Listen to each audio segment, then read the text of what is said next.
ঐন্দ্রিলা, তুই আবার সাত সকালে উঠে মোবাইল ফোনটা হাতে নিয়ে বসেছিস? তোর কি কোনো আক্কেল জ্ঞান বলতে কিছুই নেই? তোর বিয়ের বয়স হয়ে গেছে সেই কবেই। পাত্রের পর শুধু পাত্র দেখাই হচ্ছে, অথচ তোর এমন স্বভাবের জন্য কেউ তোকে বিয়েই করছে না। তবুও কি তোর একটুকু হুঁশ হয় না? মা, তোমাকে আমি কতবার বলেছি যে ছেলে আমাকে আমার মতো করে গ্রহণ করতে পারবে না, সেই ছেলেকে আমি বিয়ে করব না। তাছাড়া বিয়ে তো বিধাতার জোড়াই দিয়ে পাঠিয়েছে, তাই না? শুধু শুধু কেন এসব চিন্তা করছো বলো তো? যার আসার সে সঠিক সময় চলে আসবে। বিধাতার জোড়া লিখে পাঠিয়েছে ভালো কথা, কিন্তু তাই বলে কি আমরা চেষ্টা করব না? আর তাছাড়া চেষ্টা করার মুহূর্তে যদি তোর এমন বদ অভ্যাসের কথা সবাইয়ের কাছে জানাজানি হয়, তখন কে যে তোর জন্য লেখা আছে সে কি আদৌ তোর কাছে আসবে? উফ মা, সকালবেলা এইসব বলে আমার মাথা খেও না তো, ভালো লাগছে না। কোনো কাজ থাকলে বলো, আর না থাকলে যাও। শান্তি করে একটু মোবাইল ফোন টেপাও যায় না। তোমাকে মোবাইল টিপতে হবে না, এসে দুটো কাজে সাহায্য করো, তাতেই হবে। সেটা পারবে নাকি সেটাও করতে পারবে না? কোনো মহারাজের ঘরে জন্মাওনি যে তোমাকে বসিয়ে বসিয়ে খাওয়াবো। এটা ছাড়া তো তোমাদের কোনো উপায় নেই।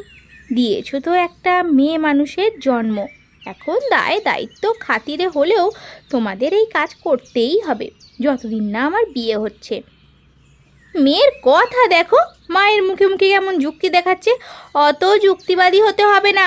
এসো, তাড়াতাড়ি এসো, আমি রান্নাঘরে যাচ্ছি। তোমার বাবা অফিসে যাবেন, তাকে অন্তত নাশাটুকু এগিয়ে দাও। রোজ রোজ এই অশান্তি আর ভালো লাগে না।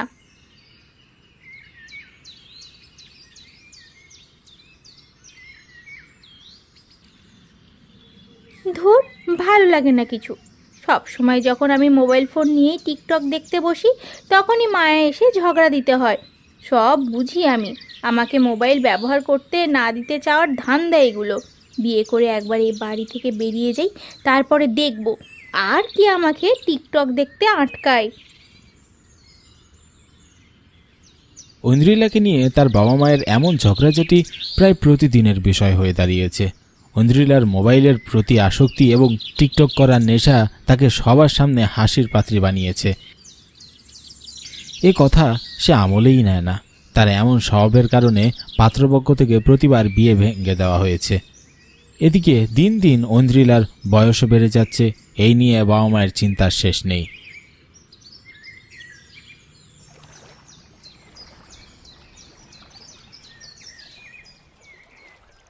একদিন ঐন্দ্রিলা তার গ্রামের পাশে বয়ে যাওয়া নদীর তীরে বসে মোবাইলে টিকটক দেখছিল।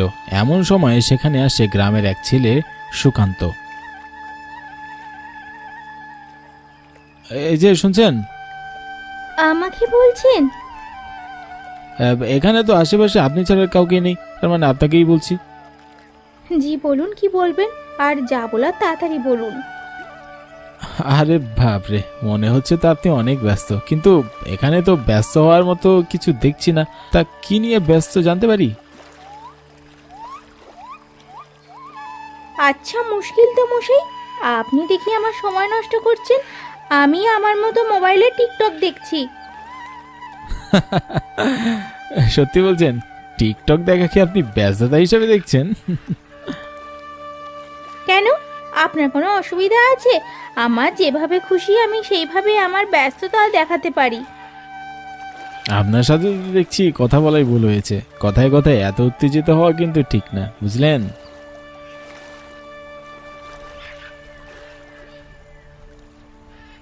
কোথা থেকে যে এরা আসে, শুধু শুধু আমার টিকটক দেখায় ব্যাঘাত ঘটালো।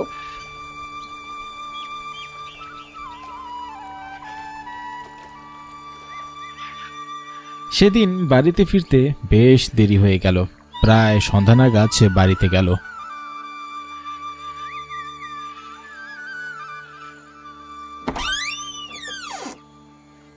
এই হতচ্ছাড়ি, কোথায় ছিলিস তুই? এই তোর বাড়ি আসার সময় হলো। আহা, এভাবে বকছো কেন? ভুল হয়ে গেছে। টিকটক দেখায় এত ব্যস্ত হয়ে গিয়েছিলাম যে কখন সূর্য ডুবে গেছে খেয়ালই করিনি। আয় ভেতরে আয়, আজ তোকে দেখাচ্ছি মজা। সব সময় শুধু টিকটক টিকটক আর টিকটক। মোবাইল একদম আঁচড়ে দিয়ে ভেঙে ফেললে তবেই তোর শিক্ষা হবে। আরে মাসিমা, কি হয়েছে? আপনি ভাবে চিৎকার চেঁচামেচি করছেন কেন? চিৎকার করছে কি আর সাধে বাবা, এই যে আমার মেয়ে ঐন্দ্রিলা সারাদিন বাড়ির বাইরে, তাও আবার আসার কারণ দেখাচ্ছে কি না, সে টিকটক দেখায় ব্যস্ত হয়ে গিয়েছিল বলে বাড়ি আসার সময় তার খেয়াল ছিল না। এমন খামখেয়ালি মেয়েকে দিয়ে জীবনে যে কি হবে বাবা, বলো তো আমায়। ও আচ্ছা, উনি আপনার মেয়ে তাহলে? ও মা, তোমরা কি দুজন দুজনকে চেনো নাকি? না, রাস্তায় আসার সময় তো চিনতাম না, তবে এখন চিনলাম এই আর কি। তাই মাসিমা, ওনাকে আর বকার দরকার নেই, আপাতত বাড়ির ভিতরে আনুন, আস্তে ধীরে বুঝালে উনি ঠিক বুঝতে পারবেন। সুকান্তের কথা মতো কল্যাণী আর কিছু না বলে ঐন্দ্রিলাকে বাড়ির ভিতরে ঢুকতে দিলেন।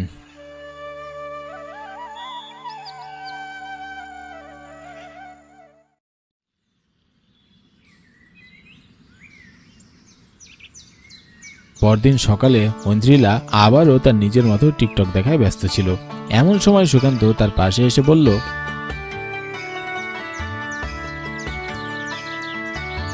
কি টিকটক দেখছেন?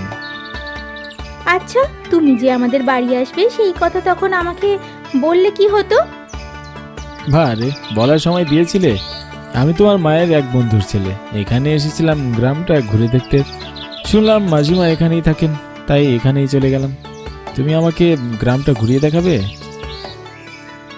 নিশ্চয়ই, কেন নয়। তাহলে চলো এখনই যাই। ঠিক আছে, আমি তাহলে মাকে বলে আসি। ঐন্দ্রিলা তার মাকে বলে সুকান্তকে নিয়ে গ্রাম ঘুরিয়ে দেখার জন্য বেরিয়ে পড়ল।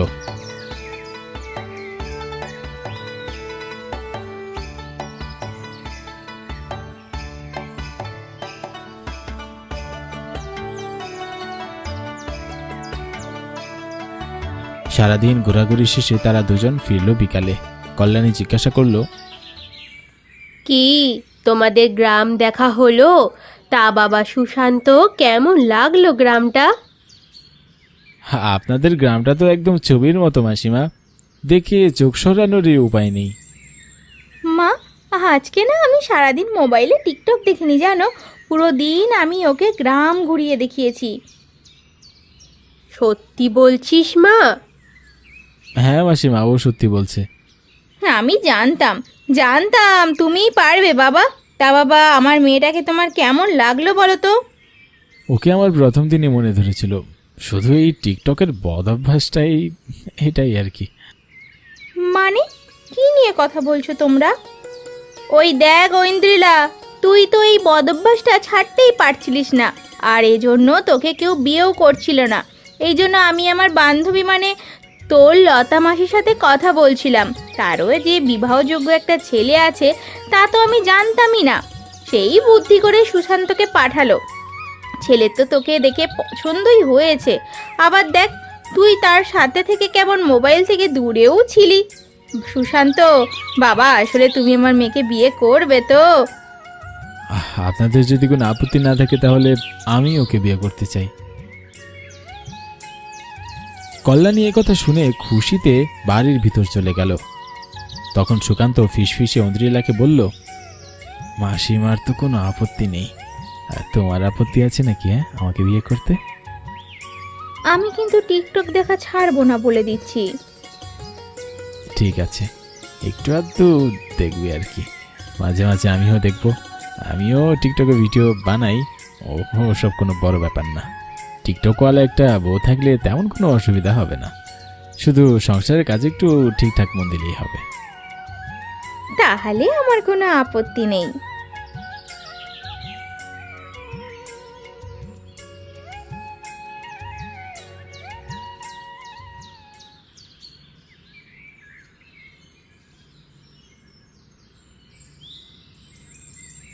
এরপর দুই পরিবারের সম্মতিতে ধুমধাম করে ঐন্দ্রিলা আর সুকান্তের বিয়ে দেওয়া হলো। বিয়ের পরে ঐন্দ্রিলার এই টিকটকের আসক্তি ধীরে ধীরে কমে যেতে লাগলো। সুকান্ত ও ঐন্দ্রিলা সুখে শান্তিতে সংসার করতে লাগলো।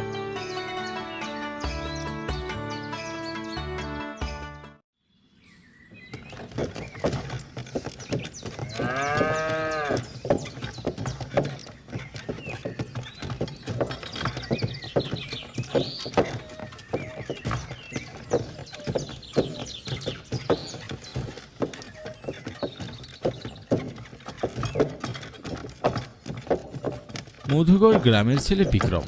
তার বাবা মা খুব শখ করে তাকে 10 গ্রাম দূরে থাকা পরীর মতো এক মেয়ে নির্মলার সাথে বিয়ে দিয়েছেন। নির্মলার বাবা বেশ বড় ব্যবসায়ী। তিনি ছোটবেলা থেকেই নির্মলাকে বেশ যত্ন করে বড় করেছেন। নির্মলার সাথে সব সময় একজন দাসী থাকে, তার নাম অনুপমা। নির্মলার বিয়ের সময় শর্ত ছিল নির্মলা যেখানেই যাক না কেন অনুপমা তার সাথে যাবে। এই শর্তে যদি বিক্রম রাজি থাকে তাহলেই নির্মলাকে সে বিয়ে করতে পারবে। অনুপমের এতে কোনো আপত্তি ছিল না, তাই সে সব শর্ত মেনে নিয়ে নির্মলাকে বিয়ে করে।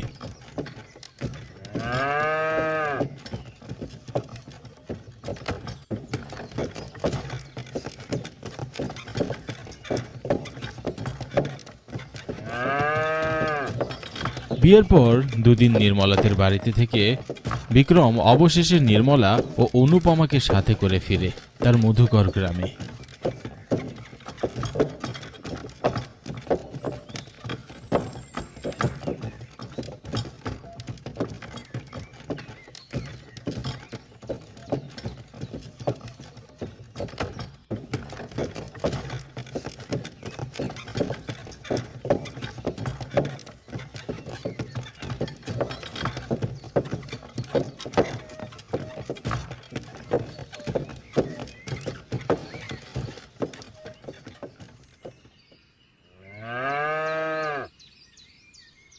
ঠিক আছে দাদা, ধন্যবাদ। এই নাও তোমার ভাড়া।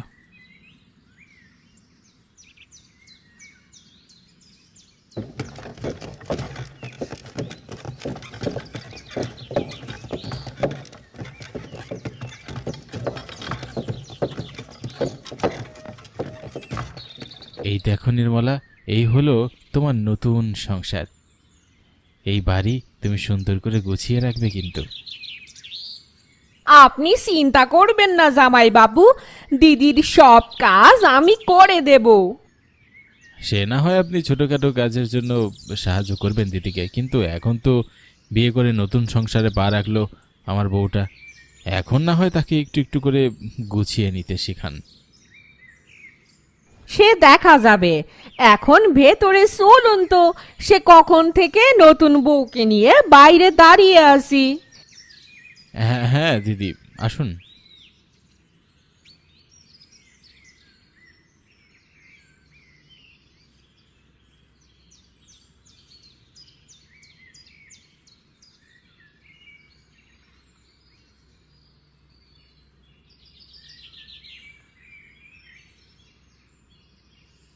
নির্মলা তার সংসার একটু একটু করে গোছানোর চেষ্টা করতে শুরু করলো, কিন্তু অনুপমা নিজে থেকেই নির্মলার প্রতিটা কাজ করে দেয়, তাই নির্মলাকে আর নিজের কাজ করতে হয় না। বিক্রমের প্রথম প্রথম ব্যাপারটা স্বাভাবিক লাগলেও পরবর্তীতে তার ভিতরে বিরক্তি চলে আসে।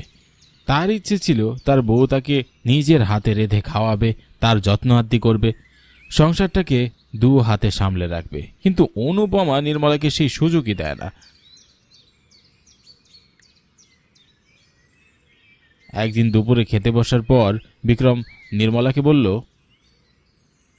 নির্মলা, আজ রাতের খাবারটা তুমি রান্না করো।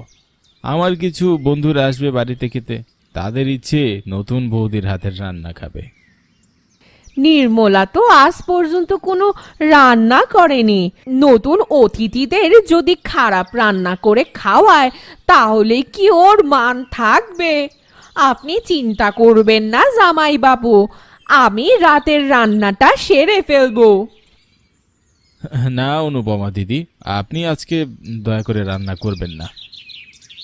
আমি যখন আমার স্ত্রীকে নির্দেশ দিয়েছি তখন সেই আজকের রান্নাটা করবে। সবকিছু বাজার করা আছে, তুমি বুঝে শুনে রান্না শুরু করে দিও। আমি সন্ধ্যায় একটু আমার বন্ধুদের সাথে বেরোবো, রাতে ওদেরকে নিয়েই ফিরবো।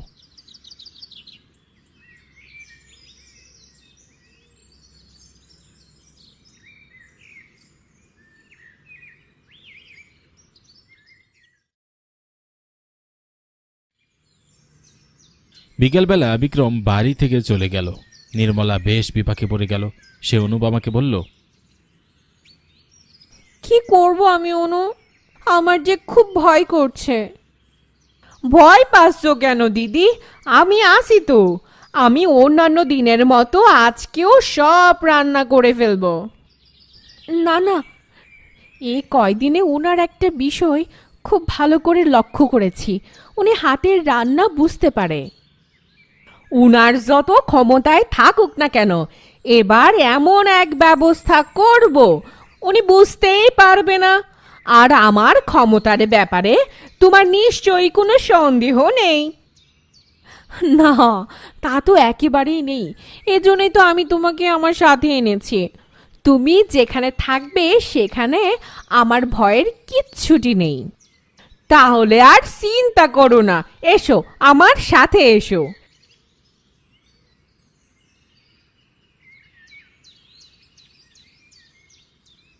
অনুপমার সাথে নির্মলা রান্নাঘরে চলে গেল।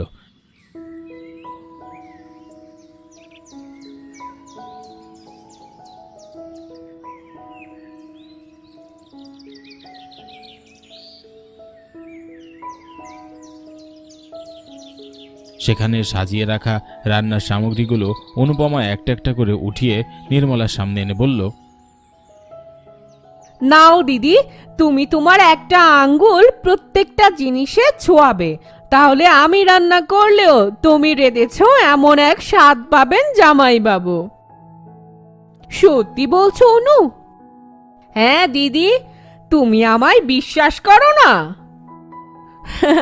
না, তা তো অবশ্যই করি।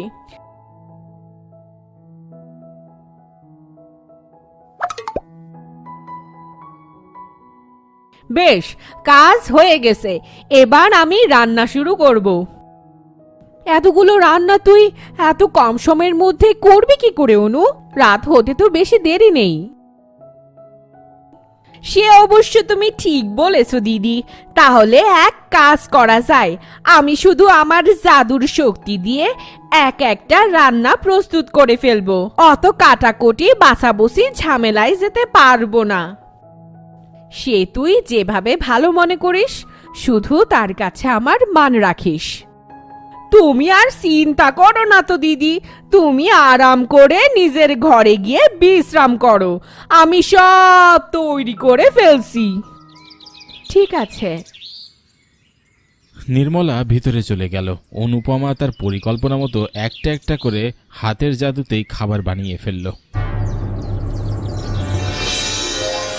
সবগুলো খাবার নিমেষের মধ্যেই চোখের সামনে প্রস্তুত করে সে স্বস্তির হাসি হেসে বলল, ব্যাস, কাজ হয়ে গেছে।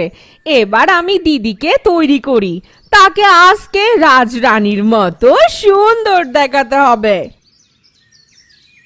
অনুপমা ও নির্মলার সমস্ত পরিকল্পনা দরজার আড়াল থেকে দেখল বিক্রম। তার শুরু থেকেই সন্দেহ ছিল নির্মলাকে রান্না করার নির্দেশ দিলেও এই কাজটা অনুপমাই করবে। তবে অনুপমা যে এমন জাদু জানে তা বিক্রম কখনো কল্পনাও করতে পারেনি।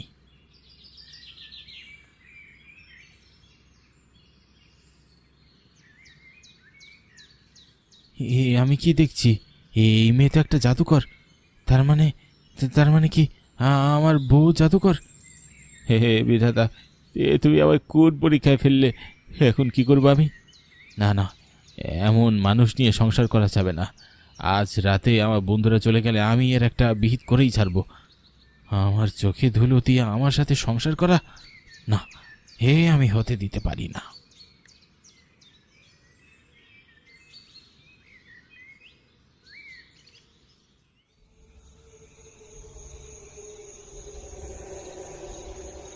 রাতের বেলা বিক্রমের বন্ধুরা চলে যাওয়ার পর বিক্রম নির্মলা ও অনুপমাকে তার ঘরে ডাকল।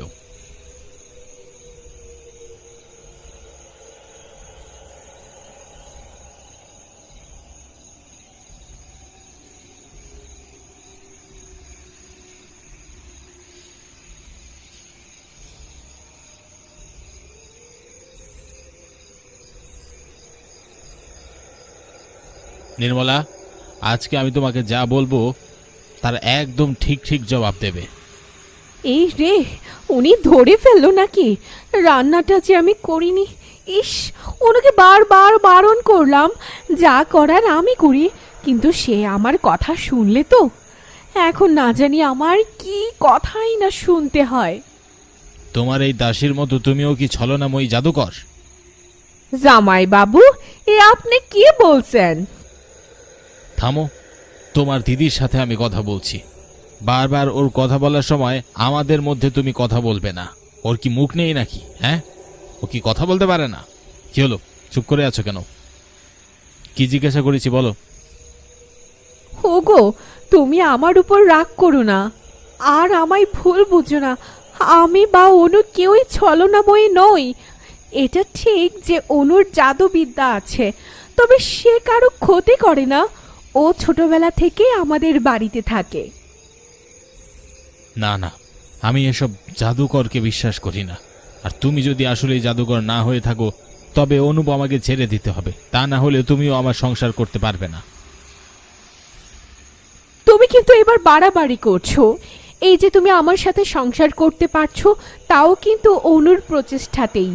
ও না থাকলে আমায় তুমি পেতেও না। আমি সেই কবে মরে ভূত হয়ে যেতাম।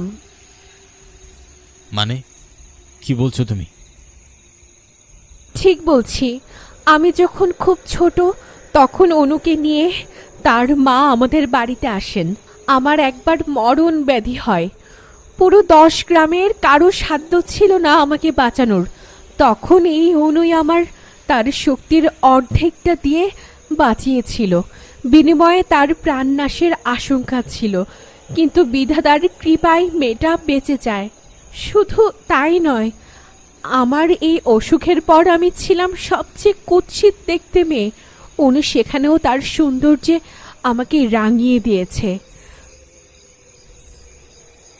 তাই তোমার যদি অনুর সাথে আমাকে রাখতে আপত্তি থাকে, তবে আমিও এই সংসার করব না। এরপর অনুপমার ব্যাপারে জানতে পেরে বিক্রমের মনটা কৃতজ্ঞতায় ভরে ওঠে। সে নিজের ভুল বুঝতে পেরে বলল, আমার ভুল হয়ে গেছে নির্মলা। আমি বই পুস্তকে পড়া জাদুকরের ভয়ানক চিত্রে অনুপমাকে বসিয়ে তাকে অপমান করেছি। অনুপমা, আমাকে তুমি ক্ষমা করে দাও। আমি তোমায় ছোট বড় অনেক কথা বলেছি। না না জামাই বাবু, আপনি আমার দিদির মাথার তাজ। ভুল বুঝাবুঝি সব বাড়িতেই থাকে। এভাবে ক্ষমা চেয়ে আমায় ছোট করবেন না। এরপর বিক্রম, নির্মলা ও নির্মলার দাসী অনুপমাকে নিয়ে তারা সুখে শান্তিতে বসবাস করতে লাগলো।